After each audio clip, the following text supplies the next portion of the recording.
खरं तर रोशन एक नवीन व्यवसायामध्ये गुंतल्यानंतर मला एकतर रोशनचा खूप म्हणजे स्वभाव आवडला।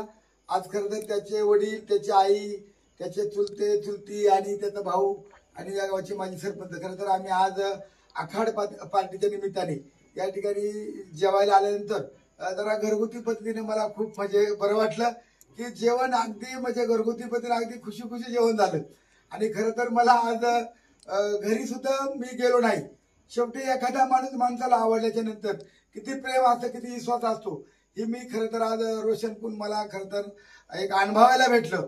मी बेल्हा आळा राजुरी या दौऱ्यावर असताना सुद्धा मला रस्त्यात असताना रोशन भाऊचा फोन आला आणि साहेब घरी जेवायला तुम्ही आले पाहिजे, अशा प्रकारचं खरं तर आम्ही आज फोन आल्याबरोबर रोशन आम्ही जेवायला आलो।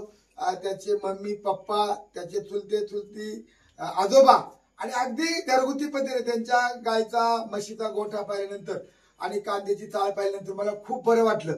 काही अत्यंत कष्टाळू माणसं आहेत, शेतकरी माणसं आहेत आणि अशा माणसांचं संबंध जोडणे, प्रेम जोडणे हे माझ्या पहिल्यापासून रक्तामध्ये भिनलेलं आहे आणि मला खूप बरं वाटलं।